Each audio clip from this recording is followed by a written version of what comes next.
Hey guys, it is Scott the Steamroller Steen with Steamroller Picks. It is the 2nd of October. It's Thursday night, and that means Thursday night football. We've got a pair of games to talk about here in just a minute, one in the college ranks and one in the NFL. But before we do it, let's check in and see how those Dodgers did for us yesterday. Well, we ran it back with the Dodgers, and the Dodgers ran it back with us as they were able to cover the run line once again. We had to sweat it more than we should have there late in the game, and we had to sweat a little bit early as the Dodgers were down 2-0. Once they took the big lead, well, you figured everything was all right. No, we've seen this Dodgers bullpen before. Hang on to your hats, kids, but we got away with it. Dodgers run line covers. On the premium side, we split. We had Cleveland minus 120 over Detroit. We also had the over in the San Diego-Chicago Cubs game, and Dylan Cease was very good. That was a kind of unexpected. He hadn't been pitching well lately. He'd given up at least 3 earned runs like his last 6 games. But it's playoff Dylan, so he showed up. Cubs win that one 3-0. So let's see what we've got cooked up for today, shall we? We're going to start in the NFL as we head out west. There were the 49ers and the Rams get together there in L.A. We're looking at the total of this game, 45.5. Ladies and gentlemen, I believe that total is too low. With the Niners down to Chiefs rejects as the receiver position, that's absolutely true. They have DeMarcus Robinson, Marquez Valdez-Scantling, and Sky Moore all going to be playing big roles in this game. Good luck, boys. As well as no Brock Purdy, so that should be fun. You know who they do have? They do have Christian McCaffrey. I'm guessing he's going to have a bit of a busy night, as that's probably where all their offense is going to run through him. As they have, of course, no George Kittle. He's gone for a while. One of two things probably going to happen when the Niners are on offense. Either they'll be able to sustain long drives running the ball with McCaffrey that'll chew up the clock, or the Rams and their excellent run defense will sell out to stop him, and the Niners will be doing a ton of punting. As far as the Rams offense goes, it's been solid.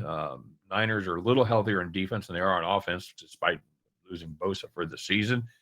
But LA, they run a pretty balanced offense. They're not afraid of running the ball, even though you think of Matthew Stafford back there winging it to Puka Nacua. But they have 2 fine running backs in Kyron Williams. He's averaging 4.5 yards per carry this season, and a nice change of pace back in Blake Corum, who's averaging 5.2 yards per carry. With San Francisco doing everything in their power to control the tempo, keep the Rams offense on the sidelines, I just don't see a lot of scoring into this one. We've talked before about Thursday night football unders. I think this is another one that is a prime candidate for following that trend. Give me the 49ers and the Rams under 45.5. And hey, I know you're like, hey, did you have a total from that Sam Houston State, New Mexico State game? I do. How about over? How about over 53.5, huh? To say that New Mexico State doesn't run the ball well is a drastic understatement. First of all, they don't run the ball very often. They rank 132nd in rush attempts, and there's a good reason for that. They suck at it. They average the fewest yards per attempt at just, are you ready?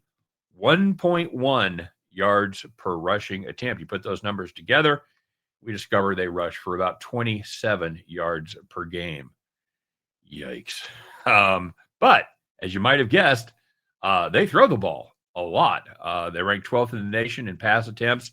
And would you like to take a wild guess what defense in college football has the worst EPA against the pass? Did you guess Hawaii? No. It's Sam Houston State, ladies and gentlemen.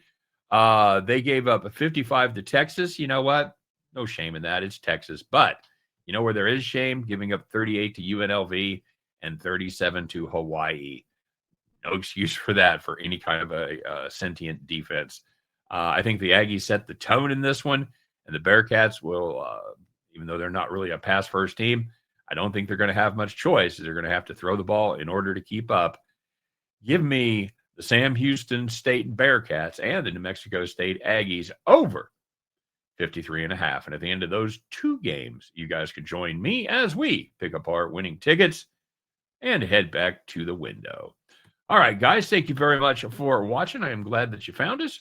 And please bookmark it and keep coming back. And of course, an easy way to remember how to come back is to subscribe to the channel and ring the bell. That way you get notified every time we put up a brand new video. If you would be kind enough, if you made a little baseball money last couple of days, I'd appreciate it if you hammer that like button. Always helpful to the cause. And of course, we want to know what you're playing. Put those plays in the comments section and let us know what you're on for today. Have a little friendly competition every day between the commenters. And if you make a profit, you know what? I'll give you the shout out because you deserve it. If you make the most amount of profit, you're going to be the capper of the day. And we have a darn fine total today for capper of the day. I'm just going to tell you that in advance. We'll start with Ziwa Carter. Ziwa Carter had the Houston money line, Dodgers run line, and the Boston money line. Oh, so close. Nice plus 175 on Boston, too. Wish I would have hit for you as it is.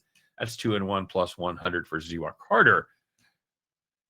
Capper of the day, ladies and gentlemen. You know him. He's kind of the king of underdogs, but he was the money line king today. It's Thomas Bowe. He had the Cleveland money line, Padres money line, Yankees money line, and the Dodgers money line. That's a parlay, ladies and gentlemen, that paid plus 680, and they all hit. Very nicely done, Thomas Bowe. And that, my friend, a 4-team parlay. That's going to do it most days, and it does it today as well. Thomas Bowe, my friend, you are the capper of the day. Well done to you. Well done to Ziwa Carter. Well done to anybody else that might have made a little money out there on the baseball. So we got baseball. We got football. It's going to be a sports-filled day, everybody. Enjoy it. Let's go out there and have a little fun, make a little money, and win, lose, or draw on this pair of dynamic games. I'll be back tomorrow to talk all about it. Take care. We'll see you then.